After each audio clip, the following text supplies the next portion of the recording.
¿Cómo está, Julián? Buen día. Federico Llamaría, Florencia Ripoll, el equipo de La Voz en Vivo, los saludamos. Buen día, ¿cómo les va? Buen día. Bien.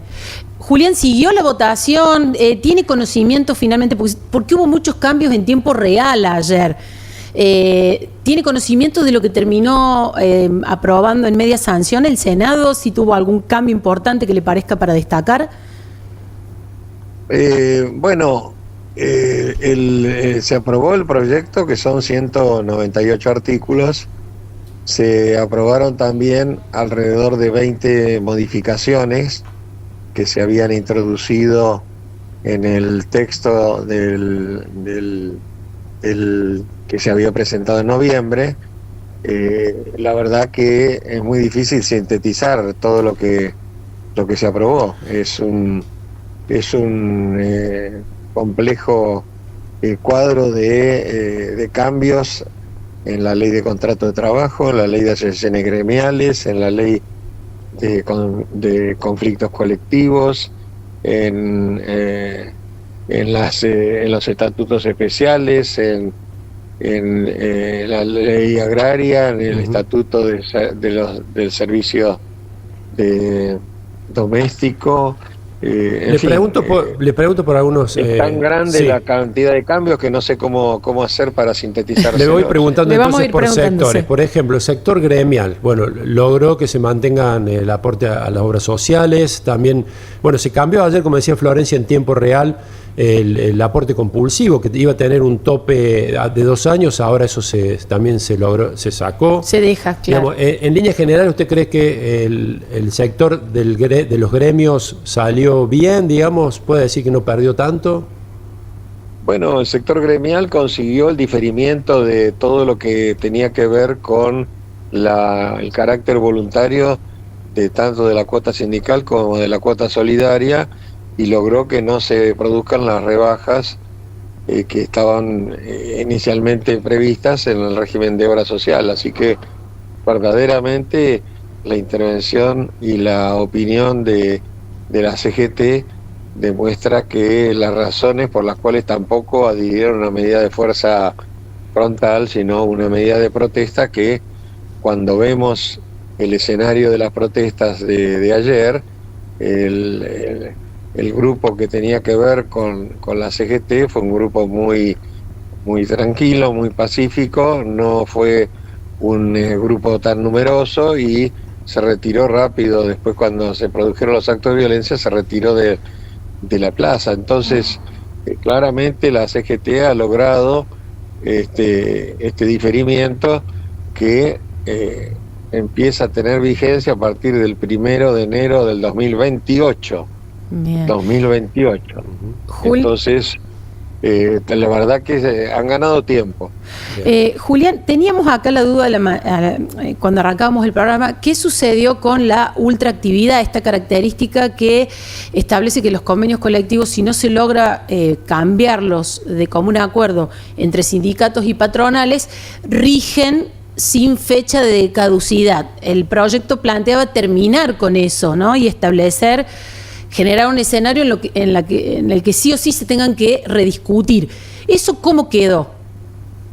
Bueno, se dividen las cláusulas en dos tipos. Las cláusulas normativas tienen la ultraactividad hasta que se renueve el convenio colectivo por un plazo determinado. Y que son las cláusulas normativas, son las que benefician al trabajador. O sea que allí hay una ultraactividad restringida. Donde no hay ultraactividad es en las cláusulas obligacionales, que son las de los aportes y contribuciones a los sindicatos o a las cámaras empresarias. Entonces, esa parte, digamos, de los aportes y contribuciones tienen el límite de vigencia de los acuerdos que se firmen. Bien. Ahí ya no va a haber más ultraactividad. Otro tema que implica mucha atención, porque le pega a todos los trabajadores, es el tema del banco de horas, que eso sí se aprobó. ¿Eso cómo va a quedar? ¿Cómo se va a implementar? ¿Nos puede explicar a todos los que estamos escuchando sobre cómo va a ser ahora? Sí, con mucho gusto. Mire, el banco de horas es un mecanismo que nació en el año 1991 porque el Banco de Horas se implementó en la década del 90 para las empresas mineras y después se extendió a empresas comerciales, a empresas de servicios. ¿En qué consiste? Consiste, por ejemplo, le pongo el ejemplo de minera lumbrera, se trabajan 14 días por 12 horas y se descansan 10 días. ¿Por qué ocurre esto? Porque en una explotación minera, la mina está a 400, 300, 500 kilómetros del lugar donde vive el trabajador. Entonces, no tiene sentido darle el descanso el fin de semana porque no puede ver a su familia. Entonces, ¿qué se hace? Se trabajan 2 semanas completas de 12 horas y después se descansan 10 días en el domicilio del trabajador. Entonces, ¿cómo se hace para conceder un sistema así? Bueno, se promedia la jornada entre los días de trabajo y los días de descanso. Si uno promedia 14 días de 12 horas por 10 días de descanso, le da menos de 48 horas semanales, que es el límite legal máximo, y menos de 8 horas por día. Existe una duda sobre qué pasa con las horas extras. Bueno, todos los bancos de horas que conocemos, que ahora se tratan de generalizar, tienen una remuneración superior a la remuneración del trabajo ordinario. Y en esa remuneración superior, que generalmente es entre el 30 y el 60% superior a la categoría que corresponde al trabajador, se incluye la incidencia de las horas extras. Así que es un mito que el Banco de Horas no incluya las horas extras. ¿Y eso ahora se puede lograr de común acuerdo? Puede ser que... Sí, hay que firmarlo a través del convenio colectivo. Okay. Y cuando no hay comprensión del convenio, o sea, tiene que estar la conformidad del sindicato, que obviamente custodia todos estos temas para que el trabajador no se le vulneren derechos fundamentales.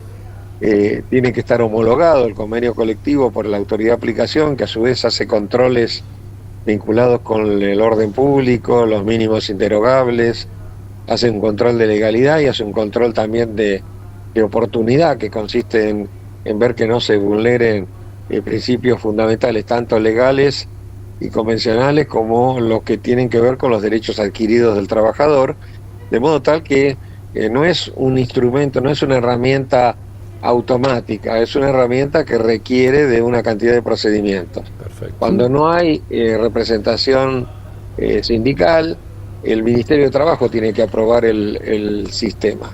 Así que también estaría bajo el control del Ministerio de Trabajo en la hipótesis de que las partes que estén negociando este banco de horas no tengan representación sindical. Bien. Julián, supimos que hubo también un cambio en las licencias por enfermedad. Básicamente, cuando un trabajador tiene una enfermedad, se discriminan dos tipos, porque hizo una actividad riesgosa, siempre actividades que no tienen nada que ver con lo laboral. En su tiempo libre hizo una actividad riesgosa y sufre un problema de salud a causa de eso, es una situación, y una enfermedad, no se denomina así, pero no buscada, por ejemplo, una enfermedad que aparece espontáneamente, es otra situación. En ambos casos se redujo lo que el empleador está obligado a pagar como salario. Antes era el 100%, bajó ahora el 75 y 50%, y se acortaron los plazos en los cuales el empleador está obligado a pagar ese salario. ¿Eso es así y es algo que, si esto se convierte en ley, va a regir o lo tienen que aceptar los gremios en los convenios colectivos? No, eso es así, es automático.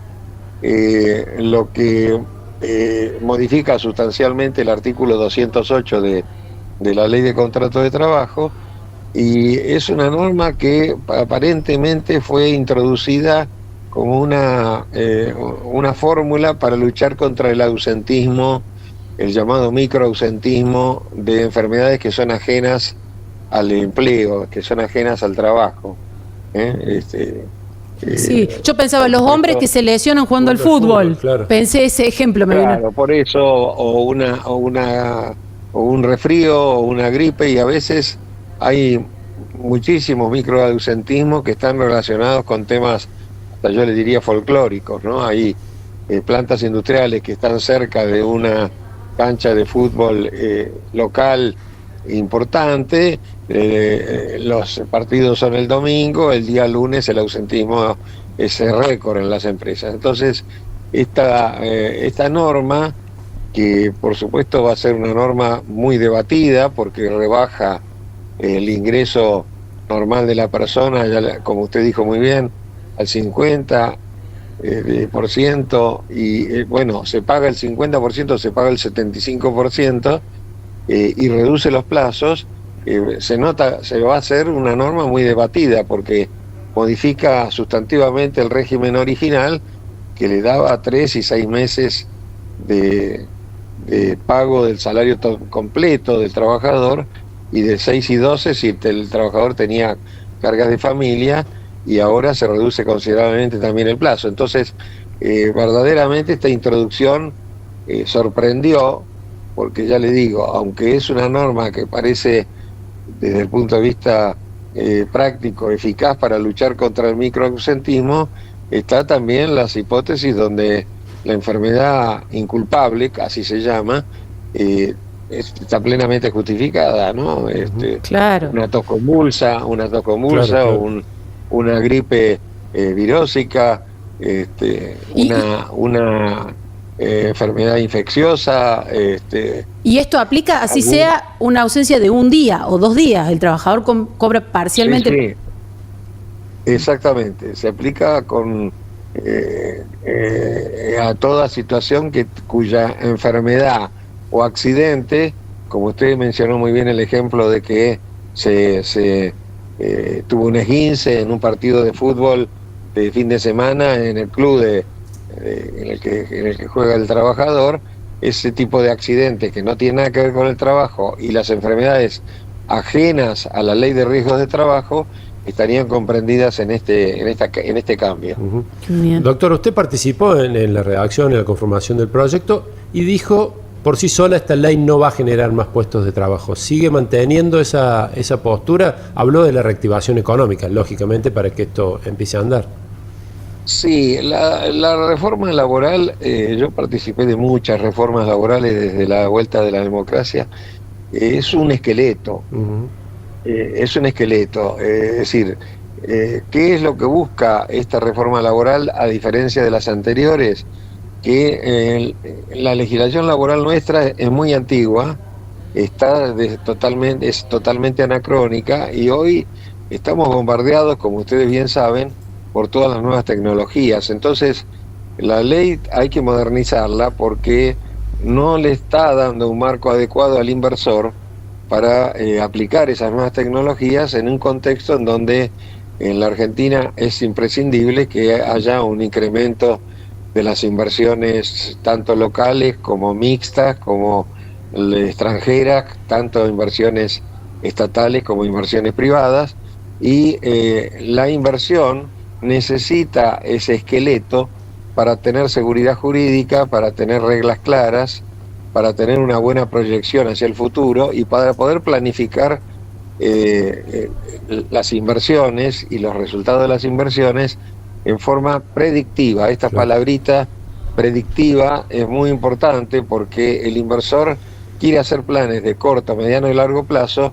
En la Argentina no los pudo hacer nunca, porque nosotros hemos cambiado las reglas al año de haber hecho reformas, hemos retrotraído situaciones, hemos cambiado las reglas de juego no solamente en materia legal, sino también en la jurisprudencia. Claro. Entonces, la reforma moderniza, trata de fijar reglas claras, trata de fijar un contexto adecuado para las inversiones, le da predictibilidad a las empresas y además de eso ha fijado una cantidad de disposiciones que tratan de terminar con debates que había en la jurisprudencia que generaban juicios laborales y que ahora deberían entrar en un camino de mayor claridad, porque la misma reforma ha generado aclaraciones.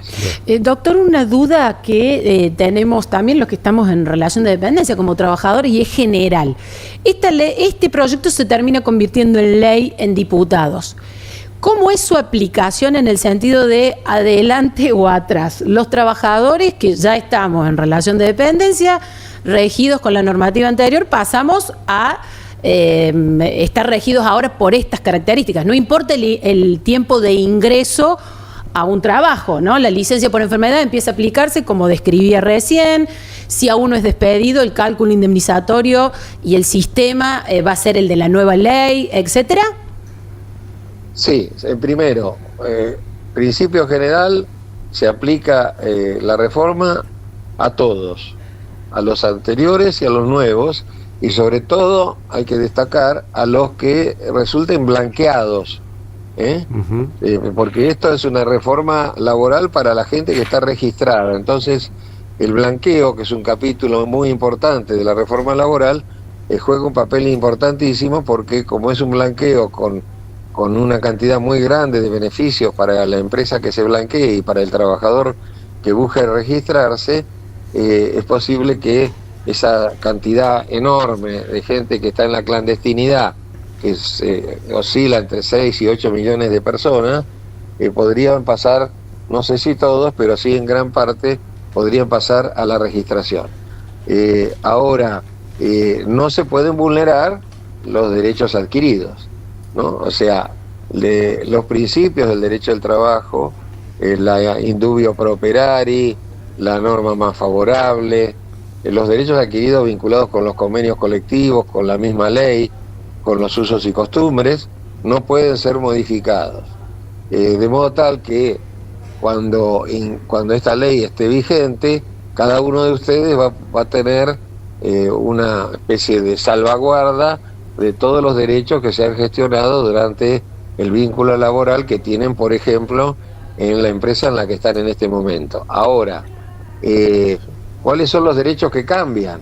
Y los derechos que no son adquiridos, que son los llamados derechos en expectativa. Usted puso un muy buen ejemplo, que es la indemnización por despido. La indemnización por despido sigue siendo un mes de sueldo por año de antigüedad o fracción mayor de 3 meses, tomando como base la mejor remuneración mensual. Pero la nueva indemnización no incluye las prestaciones que no son mensuales. Entonces, no incluye el aguinaldo, no incluye las vacaciones, no incluye los bonos de pago semestral o de pago anual. De modo tal que cuando le calculen la indemnización por despido, en la eventualidad de que alguno de ustedes sea despedido, tendría que ser con la nueva fórmula de cálculo, porque en los derechos en expectativa se aplica el derecho vigente al momento que ocurren los hechos, y estamos hablando del despido, que es un hecho futuro, ¿no? Bien. Doctor, ¿cómo va a impactar esto en su actividad, la del abogado laboralista? Porque se habla mucho de la litigiosidad, de la industria del juicio, que incluso el propio presidente Milei lo mencionó en algún momento. ¿Cómo cree que va a afectar esta ley si finalmente se sanciona? Mire, un efecto esperable es que la litigiosidad disminuya. De hecho, hay una litigiosidad incrementada e incremental, concentrada en las demandas por riesgos del trabajo, y hay una disminución de los juicios originados en diferencias salariales y despidos, lo cual demuestra que ya existen algunas tendencias que son favorables. Ahora, siguen existiendo las famosas sentencias exuberantes, estas sentencias de montos absolutamente disparatados. En la prensa han aparecido varios ejemplos en estos últimos días. Esas sentencias que se llaman, por la Corte las llama con montos exorbitantes, también están siendo corregidas por la Corte, en el sentido de que hay que modificar, hay que utilizar los mecanismos que tenga el juez disponible para que las indemnizaciones sean razonables, no violen el derecho de propiedad, y lo más importante de todo, lo que coinciden tanto la CGT, la Unión Industrial y el Gobierno Nacional, es que no se conviertan en una fuente de exterminación de empleo, sobre todo de las pymes, porque cuando hay una sentencia de este tamaño en una pyme, la pyme termina cerrando, los trabajadores se quedan sin empleo y ninguno cobra ninguna indemnización porque la sentencia le convirtió a esa empresa en inviable. Entonces, la verdad es que se espera también que vaya a haber un cambio sustantivo de la jurisprudencia. Algunos elementos están provistos por la reforma, pero en realidad todos estos cambios estructurales también proponen un cambio de mentalidad, ¿no? Es decir, el futuro de la legislación laboral de la Argentina ya no está en defender los derechos fundamentales del trabajador, que no han sido conculcados sobre todo en los derechos que llamamos nosotros los principios generales del derecho al trabajo, pero al mismo tiempo aumentó la libertad contractual, y entonces tenemos que ver que el modelo que presenta la nueva reforma tenga una proyección en el tiempo, generando las condiciones para que el empleo sea la prioridad para el Estado, para los empleadores y para los sindicatos dentro del mundo de las nuevas tecnologías, sabiendo que la informática, la robótica, la inteligencia artificial están sustituyendo infinidad de puestos de trabajo que antes eran realizados por personas y ahora están realizados por los sistemas, veamos solamente el ejemplo del home banking, para darnos cuenta de la transformación que se está viviendo, ¿no? Hay una estadística simbólica establecida por varias consultoras, que si no existieran los cajeros automáticos, cosa que es obviamente una fantasía, habría 400.000 puestos de trabajo más para las personas. Claro. Ahora, por supuesto, nadie va a cerrar los cajeros para volver al empleo de personas físicas. Entonces, ese proceso de transformación que va bajando los costos de las empresas y haciéndolas competitivas, tienen que estar dentro de una normativa modernizadora, porque si nosotros no modernizamos nuestra legislación, seguimos con normas que nos han llevado a la situación que estamos viviendo actualmente. O sea, la mayoría de los críticos dice que cayó el empleo, que creció el desempleo, que bajaron los salarios, etcétera, pero eso es todo con el escenario sin la reforma laboral. Bien. Es el escenario que hemos heredado de 40, 50 años de decadencia en estos temas, en donde la legislación, fíjese, la ley de contrato de trabajo no tiene una sola letra vinculada con las nuevas tecnologías.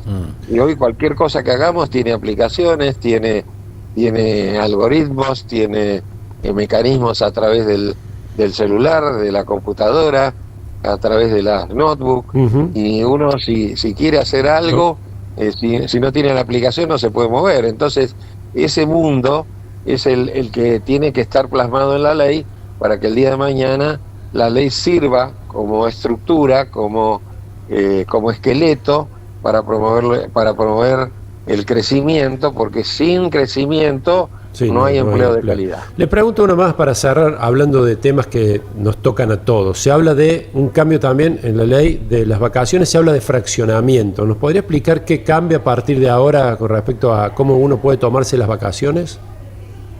Bueno, mire, el fraccionamiento de las vacaciones existe hace 30 años. Bien. En algunas actividades está en los convenios colectivos. Por ejemplo, en el convenio colectivo de hotelería y gastronomía, es lógico que se fraccionen las vacaciones y que se otorguen en cualquier época del año. ¿Por qué? Porque si un maître de un hotel que trabaja en un hotel en Mar del Plata le dan las vacaciones en su periodo vacacional, se queda sin el sueldo mayor, sin las comisiones, sin las horas extras que obviamente trabaja la temporada alta. Entonces, ¿qué se ha hecho en la reforma? Se ha introducido la posibilidad de que de común acuerdo entre las partes, tiene que haber acuerdo entre el trabajador y el empleador, las vacaciones se otorguen el resto del año. Allí se requiere una autorización del Ministerio de Trabajo que encuentre esa ampliación justificada, y de común acuerdo se puede otorgar las vacaciones fraccionadas con un fraccionamiento mínimo de 7 días. Bien. ¿Eso qué significa? Fíjese usted, el 40% de los trabajadores registrados, que son 6 millones más o menos, tiene 3 semanas. podría ser, por ejemplo, 2 semanas en un momento donde el trabajador puede aprovechar vacaciones que son en temporada media o en temporada baja, y se podría fraccionar una semana para las vacaciones de invierno. Entonces, el fraccionamiento y el otorgamiento durante todo el año es un beneficio mutuo.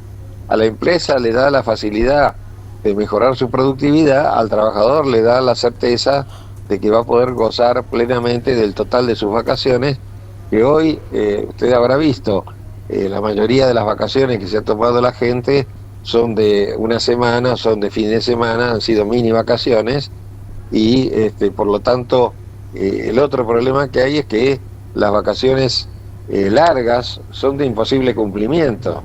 Entonces el fraccionamiento ayuda a que las vacaciones se puedan gozar al 100% durante un año con estos mecanismos, ¿no? Bien, doctor, ahora sí la última, respecto de este tema de la prelación de convenios, ¿qué va a primar, qué convenio va a primar sobre otros? Si el convenio general por rama de actividad o un convenio negociado a nivel de empresa. Ahora prima el general, ¿no? Es la base sobre el que se negocia el otro. Eso lo cambiaba la ley, lo daba vuelta. Sí, sí. ¿Es así? ¿Cómo quedó? Lo cambió porque dice que el convenio de nivel inferior prevalece sobre el convenio de nivel superior. Ahora, fíjese usted, la estructura sindical en la Argentina tiene dos modelos. Uno que es las uniones, ¿no? La Unión Obrera Metalúrgica, la Unión Obrera de la Construcción. Ahí no hay distintos niveles sindicales. Hay un solo sindicato con una sola personería.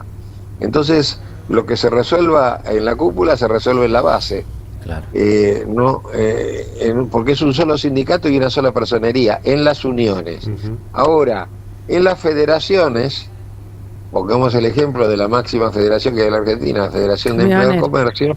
El sindicato de Empleo y Comercio de Avellaneda podría firmar un convenio de empresa, prevaleciendo ese convenio de empresa sobre el convenio general 130/75, que es el que se firma en la federación. Yo le diría, esa modalidad del convenio de empresa también beneficia a los trabajadores más que a los empleadores. ¿Por qué? Porque cuando uno negocia en el convenio general, negocia un valor, por ejemplo los aumentos salariales, que sean aplicables a un universo sumamente heterogéneo. Cuando uno discute el convenio de empresa y discute salarios del convenio de empresa, no discute cosas teóricas, discute el salario de cada trabajador adentro de esa empresa, ¿no? Nosotros tenemos en el ejercicio de la profesión varios convenios de empresa. Cuando hay un debate sobre salario, no hay sobre un debate sobre salarios teóricos, hay un debate sobre los salarios reales y sobre los aumentos reales que hay.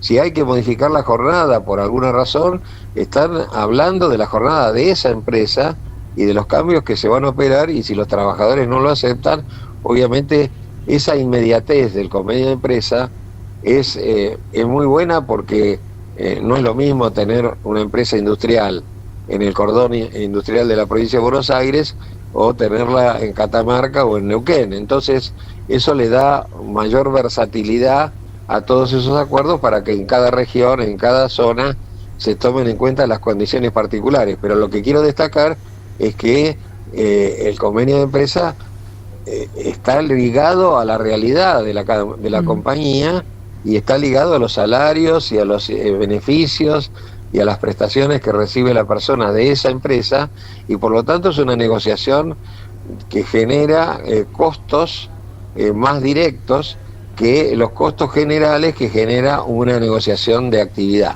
Bien. Así que vamos a ver cómo resulta esta innovación, pero le anticipo que en los convenios de empresa que nosotros tenemos, porque el convenio de empresa no es nuevo, es antiguo como la historia de los convenios colectivos. Es más, hay muchísimos convenios de empresa en la Argentina, hay alrededor de 170. En todos esos convenios nadie discute cosas teóricas. Cada uno discute cuánto va a aumentar el sueldo el mes que viene, cuánto va a ser el premio, qué incentivo va a haber si hay un proyecto de crecimiento, si hay una exportación, cuál va a ser el premio para lograr que la exportación llegue a tiempo a manos del cliente. En fin, la negociación por empresa es una negociación muy ligada al mundo real de cada compañía, y eso genera más beneficios para el sindicato y para los trabajadores que para la propia empresa. Bien. Bueno, doctor, le agradecemos mucho este contacto, muy valioso, porque además de conocer mucho, asesorado al gobierno, ha trabajado alimentando este proyecto, así que es importante, teníamos muchas dudas y pudimos entender de qué se trata lo que se ha aprobado gracias a las explicaciones. Muchas gracias, que tenga buen día. Bueno, muchas gracias a ustedes por consultarme. Hasta pronto.